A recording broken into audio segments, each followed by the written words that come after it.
Nous sommes dans la région Rhône-Alpes, dans le département de l'Isère, très proche de Lyon, à 20 km de Lyon, 300 mètres d'altitude. Donc on a plutôt des sols argilo-limoneux qui sont séchants l'été. Juillet-août, les vaches pâturent très peu. C'est le papa de Jérôme qui est arrivé là en 1960. Donc la ferme à l'origine était sur Saint-Priest. La ville de Saint-Priest se développant à grande vitesse, ils ont fait le choix de se déplacer et ils ont acheté ici des vieux bâtiments et il y avait une vingtaine d'hectares. Jérôme est arrivé en 1993, il s'est installé, donc ils ont créé un GAEC avec ses parents. Donc là, il y avait une cinquantaine de laitières, un salarié déjà qui était présent. La stratégie, non, avant c'était plutôt intensif. Hein, c'était système maïs, tourteau. Quand Jérôme est arrivé en 93, il y a eu un premier tournant d'optimiser les pâturages. Ensuite, il y a eu l'arrivée d'un autre associé en 97. Et moi, je suis arrivée au départ de ses parents, en fait, au milieu de tout ça. Donc là, on a fait le choix de diminuer la vente directe, puisque c'était son papa qui gérait beaucoup la vente directe. Suite à tous nos soucis d'arrêt maladie diverses et variés de toutes les personnes, on a fait le choix en 2013 de se séparer de notre associé. On avait beaucoup de mal à communiquer ensemble, on n'avait plus les mêmes objectifs. Donc nous avons fait ce choix-là. Donc en 2013, on s'est retrouvés en GAEC à tous les deux, avec toujours un salarié présent. Et en 2015, on a fait un grand pas vers l'agriculture biologique. On a pris la décision de passer en bio et donc chose effective depuis le 1er octobre 2017. Notre objectif principal, c'est en relation avec la main-d'œuvre salariée, c'est quand même de pouvoir se libérer un minimum de 1 à 2 week-ends par mois. Donc ça, une fois avec le salarié, une fois avec le service de remplacement, on essaye de faire intervenir les deux. Sur l'exploitation, qui n'est pas en CUMA, j'ai plus un tracteur de 70 chevaux qui a 10 000 heures, une vieille faucheuse et un Andénor. Donc tout le reste, tracteur, travail du sol, récolte, transport, c'est en CUMA. Et si c'est pas en CUMA, c'est fait par entreprise. Alors le choix, au départ, ça a été d'accéder à des équipements plus importants, plus techniques, sans en subir le coût. Et puis après, à l'usage, je me suis rendu compte aussi que ça amenait... on a la possibilité d'avoir un parc de matériel varié, sans avoir l'obligation d'acheter tout. On n'achète qu'un petit morceau de tout. Et ça amène... il y a des années, je laboure, des années, je laboure pas. Voilà, donc ma charrue, elle ne me sert pas tous les ans. J'ai annoncé aux adhérents de la CUMA, on était déjà pas mal dans la CUMA, je leur ai dit, moi, je vais acheter un télescopique. À la rigueur, si vous voulez, on le met dans la CUMA, mais moi, il me le faut tous les jours. Mais je veux bien le libérer de temps en temps. Ça peut rendre service à tout le monde. Et voilà, donc on est parti comme ça. Je fais 85% des heures. On a toujours essayé d'optimiser et d'agrandir en même temps. Donc on n'a pas forcément un bâtiment, comme on peut l'imaginer, linéaire, avec... des lignées de vaches. Donc c'est une succession de bâtiments qui se sont construits, ce qui nous a amené au final en 2014 pour continuer d'optimiser et pouvoir mettre plus d'animaux dessous suite à la séparation avec notre associé, à l'automatiser complètement le bâtiment. Et donc on a mis 5 racleurs qui se croisent, donc c'est un peu particulier, mais voilà.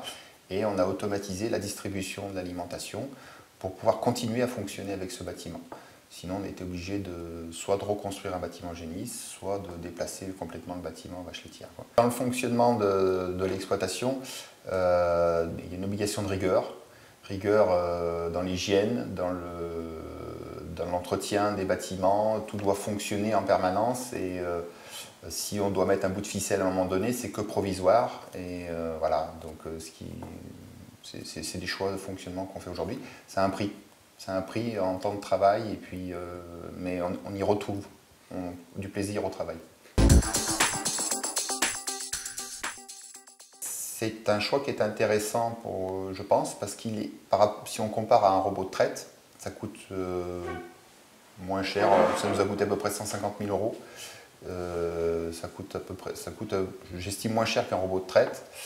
Et en gain de temps de travail, on est supérieur. Le retour au gain de temps est supérieur. Après, pourquoi on n'a pas continué sur un robot de traite? Parce que j'estime que ce n'est pas compatible avec la main-d'œuvre salariée. Si demain je mets un robot de traite, j'ai plus de salariés, ou tout au moins important. Et par rapport à la notion de temps libre derrière, si ça ne me permet plus de partir en vacances ou moins de week-end, je perds l'intérêt du robot de traite. Je ne pense pas que la traite manuelle en salle de traite me coûte plus cher qu'un robot, malgré que ce soit un salarié qui la fasse. Par contre, le salarié, quand il a fini la traite, il peut aussi labourer, il peut aussi tout faire quand je ne suis pas là, alors que le robot de traite, il fera que traire, c'est tout. Il ne fait pas le reste. Le salariat, c'est historique, hein. À la base, c'est mes parents qui avaient un objectif de se libérer les week-ends, donc ont mis en place la vente directe pour payer le salarié. Donc on a gardé ça. C'est pas notre première nature, mais parce que ça demande beaucoup d'efforts pour gérer un salarié. Il faut prendre sur soi, il faut expliquer, comme je disais tout à l'heure, il faut être rigoureux, c'est-à-dire qu'il faut leur demander de faire des choses et il faut faire la même chose quand on le fait nous et pas leur demander de faire ce qu'on ne veut pas faire. Et puis il faut essayer de les intéresser. Alors ça ne veut pas dire les laisser faire ce qu'ils veulent, mais leur expliquer pourquoi on fait comme ça et pas autrement. Le salarié ne gère pas des choses en autonomie totale. J'interviens de partout et il intervient de partout. C'est-à-dire l'objectif c'est qu'on reste un binôme. Quand je ne suis pas là, il est capable de tout faire. Quand je suis là, on gère ensemble. Voilà. C'est vraiment ça l'objectif. Donc il est capable de modifier la ration, il est capable de faire inséminer les vaches, il assume les vélages, il fait la traite, il est capable d'intervenir sur le matériel quand il y a une panne. Donc après, au quotidien, il fait plus certaines choses que moi, parce que c'est le quotidien, mais voilà. L'objectif, c'est vraiment qu'il soit autonome sur notre exploitation. On essaye que son poste soit intéressant, c'est-à-dire qu'il n'assume pas qu'il ne fait qu'une traite par jour. On le considère vraiment d'égal par rapport à nous, c'est-à-dire que nous, on cherche à se libérer du temps, mais il faut que lui, de son côté, il y ait le même phénomène, quoi. Le plaisir de travailler avec nous et aussi la possibilité de se libérer du temps, de prendre des week-ends. Aussi, si en semaine, il a besoin, pour une raison ou pour une autre, on le libère. On a aussi le service de remplacement qui intervient assez régulièrement. Pour maintenir le transfert d'informations, on fait en sorte qu'ils viennent au moins une fois par mois pour qu'ils soient toujours à peu près au courant de comment fonctionne ce qu'on fait. Donc après, au quotidien, on a un salarié qui est plus sur la partie élevage, traite, alimentation, et un autre salarié qui intervient aussi sur la partie élevage et en même temps sur la partie vente directe. Ce qui fait que quand on n'est pas là, ils ont la capacité d'assumer l'essentiel du quotidien, c'est-à-dire la traite, l'alimentation et la transformation. Quand on n'est pas là, les cultures on oublie, tout ce qui n'est pas nécessaire on oublie. Aujourd'hui, ça définit un peu l'exploitation comme elle fonctionne, c'est-à-dire que beaucoup d'entreprises extérieures qui interviennent, plus ou moins à grande quantité, mais ça permet quand il manque quelqu'un, c'est l'entreprise qui intervient, ça peut être aussi le service de remplacement. Et